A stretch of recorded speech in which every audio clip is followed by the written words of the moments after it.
والصلاة والسلام على سلطان السلاطين وعلى آله وأصحابه وذرياته وشهداء ملته وعلماء محبته أجمعين.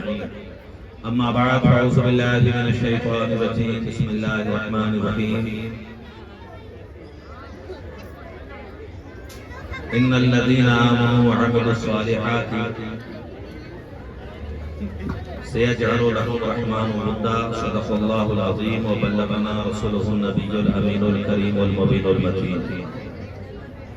ونحن على ذلك لمن الشاهدين والشاكرين والزاهدين والحمد لله رب العالمين. آئیے حضرات، ہمارا بڑے عقیدت و احترام محبت و خلوص کے ساتھ بار بابا سے بلند اپنے آقا و مولا تاجدار مدینہ راحت قلب و سینہ جناب احمد مجتبی حضرت محمد مصطفیٰ صلی اللہ علیہ وسلم کی بارگاہ رسالت مآب میں پورا مجمع جھوم جھوم کر بابا سے بلند درود پاک پڑھ لیں. اللہم صلی علی سیدنا شفیعنا حبیبنا طبیبنا مولانا محمد وعلی آل سیدنا و مولانا محمد بارک وسلم. صلاۃ و سلام علیکہ یا رسول اللہ یا حبیب اللہ یا نبی اللہ صلی اللہ علیہ وسلم. حاضرین و سامعین، آغاز محفل سے لے کے اب تک سلسلہ وار نعت و منقبت کا یہ سلسلہ اپنی منزل کی جانب رواں اور رواں ہے. تھوڑی دیر کے لیے حاضر خدمت ہوں. شاید کہ میری شکل میں یہ آخری کڑی ہے اس محفل کی، تو میں گزارش کرنا چاہوں گا کہ تھوڑی سی آپ اپنی توجہ کو اکٹھی کریں.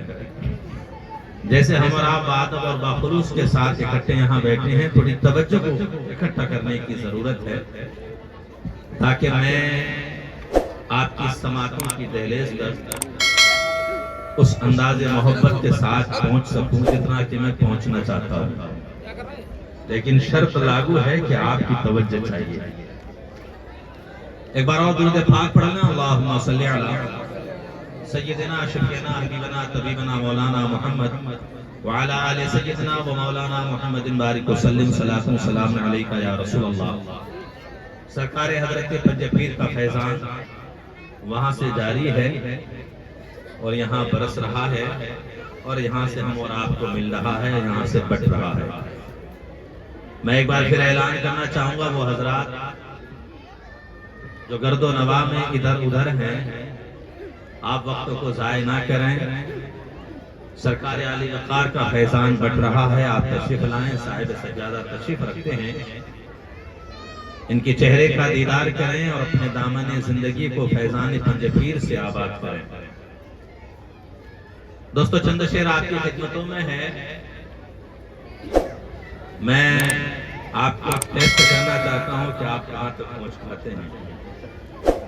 یہ ناز یہ انداز ہمارے نہیں ہوتے، یہ ناز یہ انداز ہمارے نہیں ہوتے، یہ ناز یہ انداز ہمارے نہیں ہوتے، دامن میں اگر ٹکڑے تمہارے نہیں ہوتے. یہ ناز یہ انداز ہمارے نہیں ہوتے، دامن میں اگر ٹکڑے تمہارے نہیں ہوتے. اور بے دام ہی صحیح بک جائیے دربار نبی میں.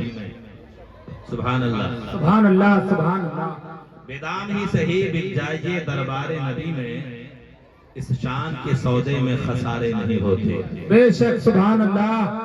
اس شان کے سودے میں خسارے نہیں ہوتے، اس شان کے سودے میں خسارے نہیں ہوتے. اور ملتی اگر نہ بھی حضور آپ کے در کی. بے شک سبحان اللہ. میں چاہوں گا کہ آپ اپنے ذہن کو حاضر کریں اور آپ اپنے اصل مقام تک پہنچیں. جس چیز کے لیے آپ جانے جاتے ہیں، پہچانے جاتے ہیں. ملتی اگر نہ بھی حضور آپ کے در کی، ملتی اگر نہ بھی حضور آپ کے در کی. اس ٹھاٹ سے منگتوں کے گزارے نہیں ہوتے، اس ٹھاٹ سے منگتوں کے گزارے نہیں ہوتے. یہ راز یہ انداز ہمارے نہیں ہوتے، دامن میں اگر ٹکڑے تمہارے نہیں ہوتے. محترم حاضرین، میں چند شعر اور آپ کی خدمت میں پیش کروں گا. میں بار بار کہہ رہا ہوں تھوڑی سی آپ کی توجہ چاہیے. میں دیکھ پا رہا ہوں کہ آپ تھکے تھکے سے ابھی سے نظر آ رہے ہیں کہ حضرات کو جمائی بھی آ رہی ہے، حالانکہ ابھی رات باقی ہے اور بات باقی ہے۔ آپ نے تو ساری رات اپنی محبتوں کا اور اپنے خلوص کا مظاہرہ پیش کرنا ہے، اس لیے آپ نے تھکنا نہیں ہے، ایمانی بیداری کو اپنے اندر برقرار رکھنا ہے۔ سرکار حضرت پنج پیر اور ساتھ ہی ساتھ جشن شرافت کا بھی اہتمام، اور یہاں جتنے بھی حضرات تشریف رکھتے ہیں، میں کن کو کیا ناپوں کن کو کیا آنکھوں، آپ صرف ذرے نہیں بلکہ آپ بلند آسمان کے بلند ستارے بھی ہیں۔ ایک ایسے مرشد کی رشد و ہدایت کی پیروی کر رہے ہیں جنہوں نے اپنے خلوص کے سمندر کے فیضان سے ہزاروں لوگوں کو ہمیشہ مستفیض کیا ہے، اور آپ اس کے جیتے جاگتے مثال ہیں۔ آپ ایسے چراغ ہیں اور اس لو سے آپ نے روشنی پائی ہے جس لو میں کرن حضرت شاہ بخش اللہ عنایتی کی موجود ہے۔ میں چاہوں گا کہ آپ کی خدمتوں تک میں پہنچوں، اس سے پہلے ایک بار اور درود پاک پڑھ لیں۔ اللہم صلی علی سیدنا شفیعنا مولانا محمد وعلی آل سیدنا مولانا محمد بارک وسلم، صلاۃ و سلام علیک یا رسول اللہ یا حبیب اللہ یا نبی اللہ صلی اللہ تعالی علیہ وسلم۔ محترم حاضرین، میں نے آپ کی سچی محبت اور آپ کی سچی عقیدت کا ایک حتمی فیصلہ اپنے قلم کے ذریعے سے لکھا ہے۔ اگر یہ بات سچ ہے اور آپ کے اندازے داد و تحسین سے اس بات کا اندازہ لگایا جا سکتا ہے کہ میرے نوکے قلم نے جو آپ کی محبتوں کی ترجمانی لکھی ہے وہ کس حد تک صحیح ہے، کس حد تک درست ہے، وہ آپ کے اندازے داد و تحسین ہمیں یہ بتائے گا۔ میں آپ تک پہنچنے کی کوشش کر رہا ہوں، اور اس سے پہلے کہ میں پہنچوں میری یہ گزارش ہے کہ آپ خود پہنچ جائیے۔ محترم حاضرین، چند شعر ہے آپ کی خدمتوں میں، اور اس سے پہلے میں یہ گزارش آپ سے کرنا چاہوں گا، صاحب سجادہ کو دیکھیے، کھلی نظروں سے دیکھیے اور بند نگاہوں سے اپنے مرشد کے چہرے کو ملحوظ کیجیے اپنی نگاہوں میں۔ تصور کی دنیا کو سجائیے، صوفی باکمال آپ کے پیر و مرشد سرکار حضرت الحاج صوفی محمد شرافت میاں علیہ رحمت و رضوان کی جلووں کو آپ اپنے نگاہوں کے سامنے لائیے، اور پھر میری نوکے قلم نے جو آپ کی محبتوں کی ترجمانی کی ہے، میں آپ کی اور آپ کے مرشد کامل کے درمیان 15 سالہ زندگی جو ہم نے بتائی، اور اس 15 سالہ زندگی میں جو ہم نے حد درجے کے کمال کی محبت آپ کی دیکھی ہے، میں اسی محبت کو آپ کی ترجمانی کی شکل میں پیش کر رہا ہوں، اور میں دیکھنا چاہوں گا کہ آپ حضرات کتنی حد تک پہنچتے ہیں۔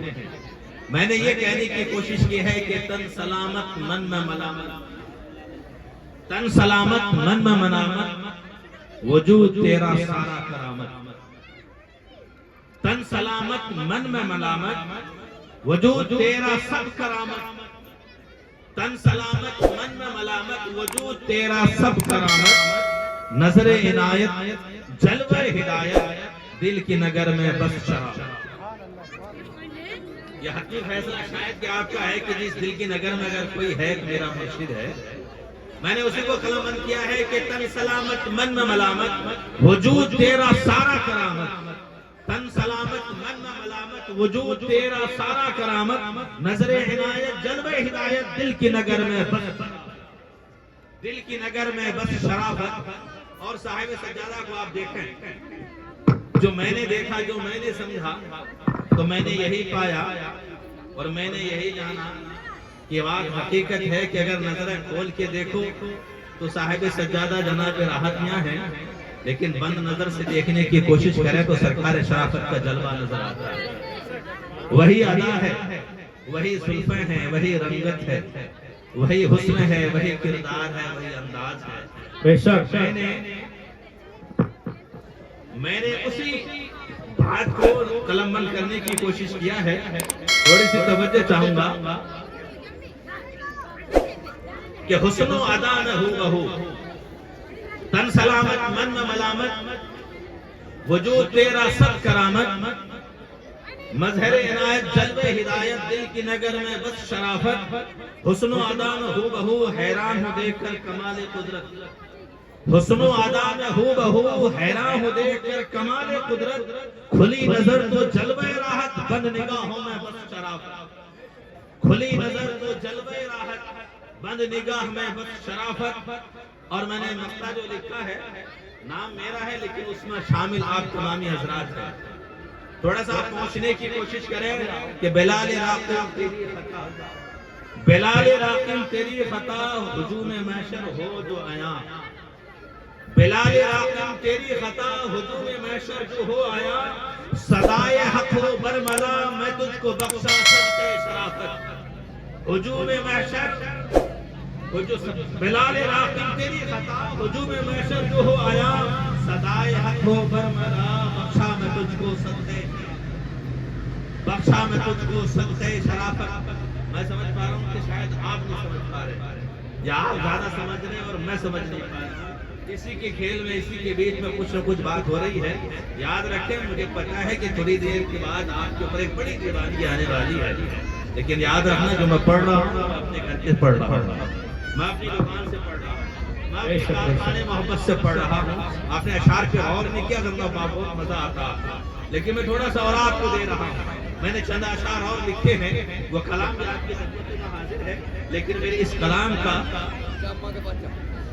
جو طرز ہے، اس کلام کا جو تخلص ہے، جو انداز ہے، جو میں کہنا چاہ رہا ہوں، اس کو سمجھنے کے لیے پہلے میں آپ کو بتا دوں کہ عشق مرشد کی گلیوں میں ایک بھٹکتا ہوا مرید جب اپنی عالم تصوف میں، عالم تصور میں اپنے مرشد کامل کو دیکھتا ہے، ان کے چہروں کو دیکھتا ہے، ان کے جلووں کو دیکھتا ہے، ان کا دیدار کرتا ہے، تو پھر یہ مرید اپنے پیر سے کس انداز میں ہم کلامی ہوتا ہے، کیسے گفتگو کرتا ہے. اور گفتگو عاشقانہ ہے، گفتگو میں نزاکت ہے، ادائیں ہیں، اپناپن ہے، تھوڑی سی نزاکت ہے، تھوڑا سا اطرانہ بھی ہے. چونکہ وہ عشق کی گلیوں میں بھٹکتا بھٹکتا اپنے پیر کے چہرے کو دیکھا ہے، وہ ہم کلام ہو رہا ہے اپنے پیر سے، وہ باتیں کر رہا ہے اپنے پیر سے. اور یہ تمام باتیں جو میں نے کہی ہے وہ میں نے آپ کی ترجمانی کی ہے. گویا کہ آپ میں سارے ایک شخص جب عالم تصور میں اپنے مرشد کو دیکھے گا تو وہ کیا کہے گا، اس کی محبت کس درجے کی ہوگی، کمال کس درجے کا ہوگا، گفتگو میں عاشقانہ انداز کتنا ہوگا. وہ پڑھنے کی کوشش کر رہا ہے. میں نے 2 دن اس میں پیچھے محنت کی ہے. میں چاہوں گا کہ آپ محبت سے سنیں تاکہ وہ محنت قبول ہو جائے، وہ محبت ہماری قبول ہو جائے. میں نے بس آپ کی ترجمانی کی ہے. جو آپ اپنا عقیدہ رکھتے ہیں، جو آپ اپنے مرشد سے محبت کا جو سلسلہ رکھے ہوئے ہیں، میں نے اسی سلسلے کو کڑی دے کر جوڑنے کی کوشش کی ہے. اور میں نے کہا ہے کہ خیالوں میں آ بستے ہو، خیالوں میں بے شک آ بستے ہو خیالوں میں، کبھی خوابوں میں ملا کر. آپ بسے ہو خیالوں میں، کبھی خوابوں میں ملا کر. اپنے آپ کو محسوس کریں، خود کو اپنے مرشد کے سامنے پیش کریں، اور اپنے آپ کو یہ زبان دیں، یہ بولی دیں، یہ گفتگو دیں، اور آپ کلام کریں کہ خیالوں میں آبستے ہو، کبھی خوابوں میں ملا کر، گھر میں تیری خوشبو تو گلابوں میں ملا کر. بے شک وہ جو عاشقانہ گفتگو ہو رہی ہے، وہ محبت کرنے والا مرید اپنے مرشد کے چہرے کو دیکھتا ہے، وہ بے ساختہ کہہ رہا ہے، گفتگو کر رہا ہے، گفتگو میں عاشقانہ انداز ہے. وہ کہہ رہا ہے کہ خیالوں میں آبستے ہو، خیالوں میں آبستے ہو، کبھی خوابوں میں ملا کر، گھر میں خوشبو تیری تو گلابوں میں ملا کر. اور سوال مشکلوں کے ہیں، مشکل میں ڈال دیتے ہیں، سوال مشکلوں کے ہیں، مشکل میں ڈال دیتے ہیں. میں بے زبان سا ہوں آقا، تو جوابوں میں ملا کر. بے شک میں بے زبان سا ہوں آقا، تو جوابوں میں ملا کر اور روز پڑھتا ہوں سبق عشق پر الجھ جاتا ہوں. توجہ چاہوں گا تھوڑی سی. روز پڑھتا ہوں سبق عشق پر الجھ جاتا ہوں. میں دیکھنا چاہوں گا کہ آپ میں سے کون ہے جو سمجھ پاتا ہے اس شعر کو, یا کس کا اتنا بڑا عقیدہ ہے اپنے مرشد کے تعلق سے. میں روز پڑھتا ہوں سبق عشق پر الجھ جاتا ہوں, تو عشق لافانی ہے میرا تو کتابوں میں ملا کر. بے شک عشق لافانی ہے میرا تو کتابوں میں ملا کر. اور ایک شعر جو میں نے بڑی ہارڈ ورک کے ساتھ میں نے اس کو تیار کیا, بڑی محنت کی ہے اس شعر کے پیچھے. میں چاہوں گا کہ آپ اس کو بھی سمجھنے کی کوشش کریں. محترم حاضرین, اور شعر میں جو ہم نے کہنے کی کوشش کی ہے کہ کشش ادائے حسن کی نظروں کو تپاک جاتی ہے. کشش ادائے حسن کی کے اوپر تو نہیں جا رہا, میں سمجھا دیتا ہوں. عقیدہ یہ ہے کہ میرے مرشد کے چہرے پر اللہ کے نور کا جلوہ اس کمال کا ہے کہ جب میری نظر پڑتی ہے تو نظریں سجھا جاتی ہیں, نظریں اچھل جاتی ہیں. اسی کو تفاق کہتے ہیں. میں نے اس کو الفاظ دیا ہے تو یہ توجہ چاہوں گا کہ کشش ادائے حسن کی نظروں کو تپاک جاتی ہیں. کشش ادائے حسن کی نظروں کو تپاک جاتی ہیں. کشش ادائے حسن کی نظروں کو تپاک جاتی ہے. یار ایسا کر پردہ نہ ہٹا تو نقابوں میں ملا کر. یار ایسا کر پردہ نہ ہٹا تو نقابوں میں, یار ایسا کر پردہ نہ ہٹا تو نقابوں میں ملا کر. اور خیالوں میں آبسے ہو تم خوابوں میں ملا کر. گھر میں تیری خوشبو تو گلابوں میں ملا کر. روز پڑھتا ہوں سبق عشق پر الجھ جاتا ہوں, تو عشق لافانی ہے میرا تو کتابوں میں ملا کر. تو عشق لافانی ہے میرا تو کتابوں میں ملا کر. اور ایک شعر جو میں نے پچھلے سال لکھا تھا اور پڑھا تھا, میں چاہوں گا کہ وہ شعر بھی آپ کی بارگاہ میں پیش کر دوں. میں خصوصی نظر حضرت صاحب سجادہ کے حوالے ان کی نظر کر رہا ہوں. میں نے ان کے تعلق سے ہی لکھا تھا, وہ یاد آیا تو پھر میں سوچا کہ وہ پچھلے سال بھی کافی سارے لکھے تھے, لیکن میں صرف دو شعر پڑھ رہا ہوں. اور جو میں پڑھ رہا ہوں, جو میں نے ان کو پڑھا ہے سمجھا ہے, میں وہی پڑھ رہا ہوں. اور جو آپ سمجھتے ہیں, جو آپ پڑھ رہے ہیں, میں اسی کو بیان کر رہا ہوں کہ زمین دیکھی سما دیکھا, بلند آسمان بھی دیکھا. صاحب سجادہ کو دیکھیں اور محبت کی نگاہوں سے دیکھیں. میں بار بار کہتا ہوں, جب آپ محبت کی نگاہ سے دیکھیں گے چہرہ جناب راحت میاں کا ہوگا, لیکن جلوہ سرکار شرافت میاں کا نظر آئے گا. بے شک بے شک. بس اس چیز کو کہنے کی ہم نے کوشش کی ہے کہ زمین دیکھی سما دیکھا, بلند آسمان بھی دیکھا. زمین دیکھی سما دیکھا, بلند آسمان بھی دیکھا. دیکھا ہے بہت کچھ مگر تم سا نہیں دیکھا. بے شک بے شک. دیکھی سما دیکھا, بلند آسمان بھی دیکھا. دیکھا ہے بہت کچھ مگر تم سا نہیں دیکھا. اور نظر نے دیکھی ہے نظارے, پھر نظر نے نظر سے کہا. نظر نے دیکھے ہیں نظارے, پھر نظر نے نظر سے دیکھا. نظر نے دیکھے ہیں نظارے, پھر نظر نے نظر سے کہا. دیکھا ہے وہ تو نظر نے دیکھے ہیں نظارے, پھر نظر نے نظر سے کہا. تو پیکرے جمال شرافت ہے تم سا نہیں دیکھا. تو پیکرے جمال شرافت ہے تم سا نہیں دیکھا. زمین دیکھی سما دیکھا, بلند آسمان بھی دیکھا. دیکھا ہے بہت کچھ مگر انسان نہیں دیکھا. دیکھا ہے بہت کچھ مگر انسان نہیں دیکھا. میں نے جس آیت کریمہ کی تلاوت کا شرف حاصل کیا ہے, حضرت کا حکم ہے, میں چاہوں گا کہ اس پر چند گفتگو آپ کے حوالے, اس کے بعد میری گفتگو تمام ہوتی ہے. اللہ ارشاد فرماتا ہے, وہ لوگ جو ایمان لے کر آتے ہیں اور نیک عمل کرتے ہیں, یاد رکھنا اللہ ارشاد فرماتا ہے کہ اللہ تبارک تعالیٰ ان کا احترام, ان کا ادب, ان کی محبت لوگوں کی دلوں میں ڈال دیتا ہے. بے شک بے شک. کریمہ کی ارد گرد میری گفتگو ہوگی اور اسی کے بیچ میں تھوڑی سی آپ کی اصلاح بھی ہوگی. اور میری دعا یہ ہوگی کہ سرکار پنج پیر کے صدقے میں اللہ ہم سب کو عمل کی توفیق دے. آمین. پڑھنے کی توفیق عطا فرمائے. اللہ ارشاد فرماتا ہے, وہ لوگ جو ایمان لے کر آئے اور اچھا عمل کیا, نیک عمل کیا, بھلائی کا کام کیا, اللہ ارشاد فرماتا ہے کہ ہم اس کی محبت لوگوں کے دلوں میں ڈال دیتے ہیں. وَتُعِزُّ مَن تَشَاءُ وَتُذِلُّ مَن تَشَاءُ بارہا سنتے ہیں, لیکن یہ جو آج کی تاریخ میں یہ معاملہ بنا ہوا ہے کہ عزت بھی کما لی جائے, محبت بھی کما لی جائے, یہ بھی لوٹ لیا جائے, وہ بھی لوٹ لیا جائے. قرآن فیصلہ فرماتا ہے, ایمان مکمل کر, اچھا عمل کر, اپنے رب کو راضی کر, تو چلا جائے گا لیکن تیرا احترام لوگوں کی دعاؤں میں زندہ رہے گا. بے شک. تو چلا جائے گا, تیری محبت دلوں میں قائم رہے گی. تو چلا جائے گا لیکن تیری عزتیں لوگوں کی زبانوں پر بولتی نظر آئے گی۔ محترم حضرات، سرکار پنج پیر کی چوکھٹ میں آپ تشریف رکھتے ہیں، کیا سرکار پنج پیر نے آپ کو کارڈ لکھا تھا، خط لکھا تھا، فون کیا تھا، دعوت بھیجی تھی؟ نہ یہ اسی چیز کا تو کمال ہے، اسی آیت کریمہ کی ایک عکاسی جھلک نظر یہاں آتی ہے کہ جب بندہ اپنے رب کو راضی کرنے کے لیے خلوص نیت کے ساتھ، اخلاص و محبت کے ساتھ اعمال خیر کو انجام دیتا ہے، پھر رب یہ مظاہرہ ہمیں کراتا ہے کہ 800 سال کیوں نہ بھلا گزر جائے، تم بظاہر نظروں سے اچک جاؤ پر تمہارا نام زبانوں پر ہمیشہ رہتا ہے۔ بے شک سبحان اللہ۔ وطن حاضری کے لیے آئے گی کہاں سے؟ جو بھی حضرات لنگر کھانے میں کھانا سے فارغ ہو چکے ہیں، میری ان سے گزارش ہے کہ وہ محفل شمع میں تشریف لے آئیں، اور جو لوگ رہ گئے ہیں وہ لوگ جا کر لنگر کھانے میں اپنے کھانے سے فارغ ہو جائیں، بڑی مہربانی ہوگی۔ محترم حاضرین، یہ محبت جو کھینچ لے کر آتی ہے، یہ محبت کیا ہے؟ یہ نیک عمل کا نتیجہ ہے کہ یہ محبت دلوں میں ڈال دی جاتی ہے۔ اللہ ارشاد فرماتا ہے تمہیں ایمان لے کر آئے ہو، اچھا عمل کرو۔ یہ بتاؤ تو صحیح کہ یہ زاویہ کیسے تیار ہوگا؟ آخر انسان اس مقام پہ کیسے پہنچتا ہے؟ زبردستی کر کے اپنی من مرضی سے؟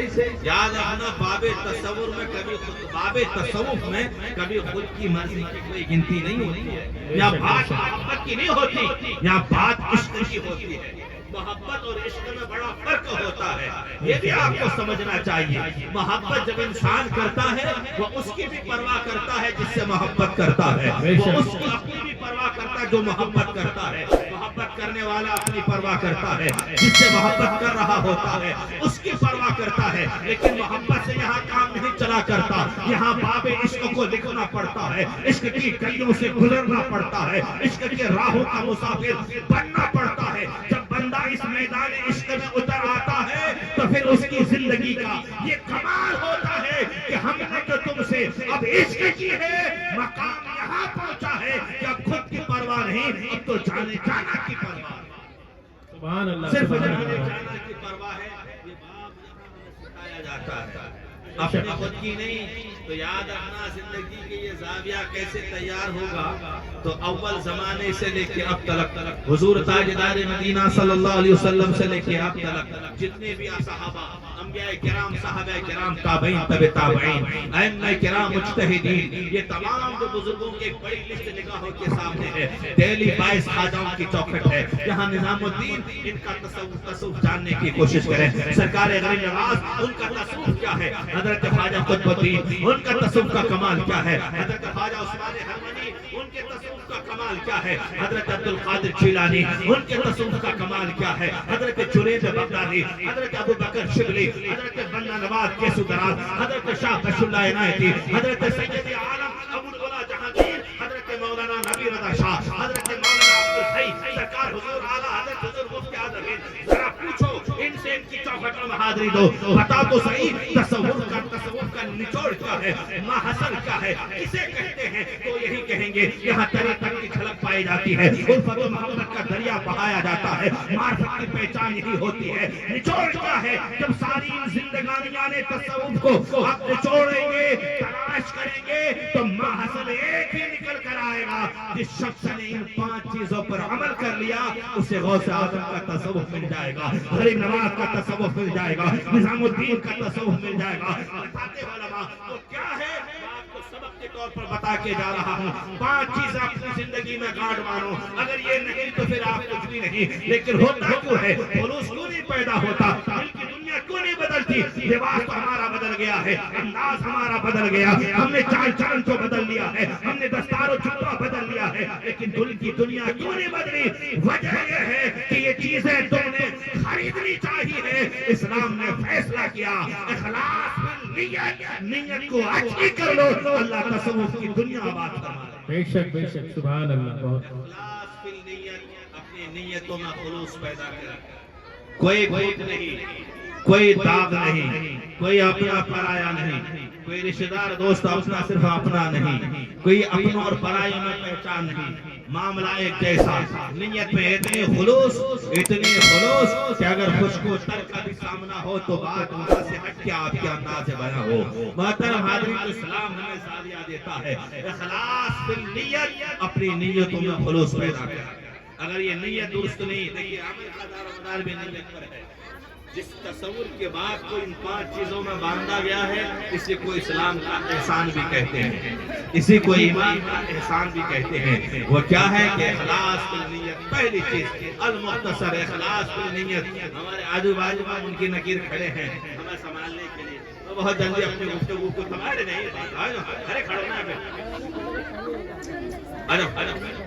پہلی بات یاد رکھیں کہ اخلاص بالنیت. آپ کے نیت میں خلوص ہونا چاہیے. محفلوں کے آداب ہزاروں کوششوں جتن کے باوجود وجہ یہ ہے کہ روحانیت سے بھی محروم ہے. روحانیت کو نہیں ملتی چونکہ نیتوں میں ابھی خلوص نہیں ہے. ابھی نیتوں میں خلوص نہیں ہے. 5 چیزوں پہ عمل کریں، آپ کو کسی چیز اور سکھانے کی ضرورت نہیں. آپ جہاں کہیں بھی ہوگے سرکار عبدالقادر کا فیضان تم تک پہنچے گا، حضرت غریب نواز کا فیضان تم تک پہنچے گا، حضرت قطب الدین کا فیضان تمہیں بلائے گا، حضرت نظام الدین کا نظام اپنے دسترخوان محبت تمہارے لیے بچھائے گا، حضرت عالم پناہ سرکار حضرت ابوالعلا جہانگیر کی محبت کے تقاضے تم تک پہنچیں گے. لیکن شرط یہ ہے کہ اپنے اخلاقیتوں میں اخلاص پیدا کریں. دوسری چیز آپ سب کچھ کر لو، اگر یہ نہیں تو کچھ نہیں. دوسری چیز علم نافع کتاب و سنت.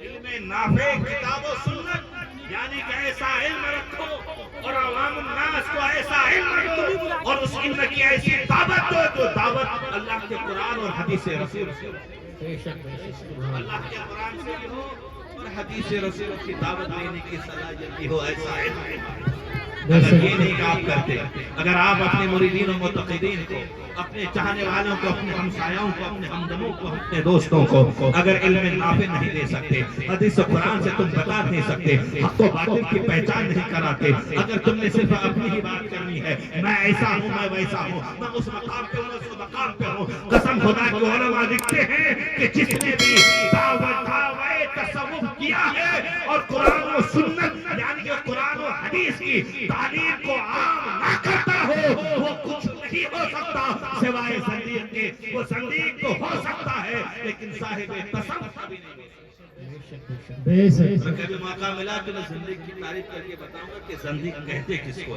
یہ بہت بڑا جملہ ہے. علماء بیان کرتے ہیں کہ اگر آپ نے قرآن و حدیث کی دعوت نہ دی، آپ نے قرآن و حدیث کی دعوت نہ دی تو یاد رکھ لینا پھر آپ کچھ بھی نہیں. نمبر 3 حسن اخلاق. چہرے پہ مسکراہٹ، انداز نرالا، محبت و ملامت، اخوت داری ہمسائے کی، اخلاق میں اتنی پاکیزگی ہو لوگ آنکھوں کو لال کر کے سرخی ڈالی لگتے ہیں اور بتاتے ہیں کہ جلال آ گیا. یہ کوئی جلال اس ایسے جلال کا تصور میں کوئی دخل نہیں ہے. یا اگر دخل ہے تو جمال یار کی جھلک ہے. آپ کے چہرے پر آپ کے یار کا جمال ہے، جمال کی دخل ہے. ایسے جلال جو غصے کی سرخیاں آنکھوں سے بیاں ہوتی، اس کی کوئی دخل نہیں. آپ کا اخلاق بڑا حسن والا ہونا چاہیے، بڑا پاکیزہ ہونا چاہیے، بڑا بڑا ہونا چاہیے. نمبر 4 سلامتی صدور. یہ دل کا معاملہ اور بزرگوں کی بارگاہ میں دل سنوارا جاتا ہے. ہمارے ہم محفلوں میں بیٹھ کے بھی ایک دوسرے کو نیچا دکھانے کی کوشش کرتے ہیں، فلاں ایسا ہے وہ ویسا، ان کا پھر ویسا تو ہمارا پھر ایسا. محترم حاضر آخنا، سلامت صدور کا مطلب یہ ہوتا ہے کہ تمہارا دل اتنا حسین ہو کہ اگر اپنا بھی چاہے وہ بھی آ کے بیٹھ جائے، پرا بھی آئے وہ بھی آ کے بیٹھ جائے. کوئی پہچان نہیں، اپنے پرائے کی کوئی پہچان نہیں. ذرا تاریخ زمانہ کو پلٹ کر دیکھو، وہ اجمیر کی دھرتی پر بیٹھا ہے. 800 سال ہو چکے ہیں. اتنا بڑا انقلاب، وہ راجہ مہاراجوں کا دور تھا. کہیں پہ آئے تھے چند غلاموں کے ساتھ، 40 لوگ تھے.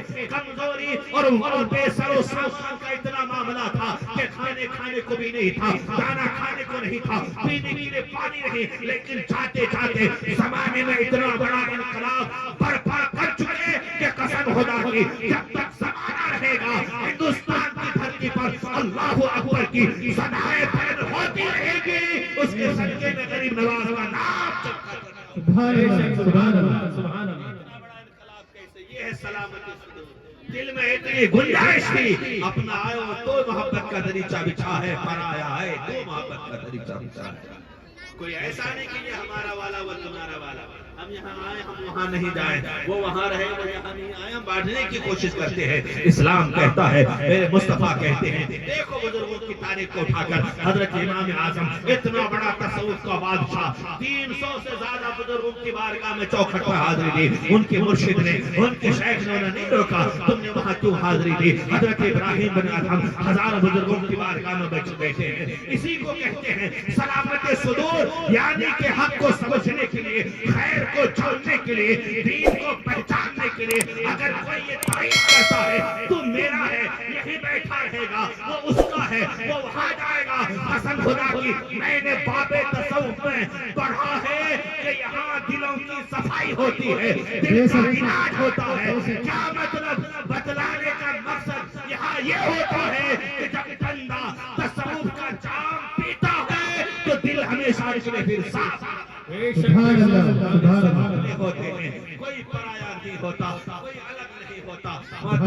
یہ 4 چیزیں میں نے آپ کو پہنچائی ہے، 5ویں 4 چیز تھوڑی سی بڑی ہے، وہ میں انشاءاللہ پھر کبھی آپ تک پہنچانے کی کوشش کروں گا۔ وقت وہ چلا ہے پر میں جاتے جاتے آپ کو ضرور پیغام دوں گا۔ یہ باتیں اگر آپ نے کچھ حد تک سننے کی کوشش کی تو اس پر توجہ کرنا، عمل کرنے کی کوشش کرنا، انشاءاللہ زندگی کے مناظر بڑھ جائیں گے، قدر و قامت تمہاری بڑھ جائے گی، انداز بدل جائے گا، بزرگوں کا فیضان نصیب ہونے لگے گا، روحانیت زندہ ہونے لگے گی۔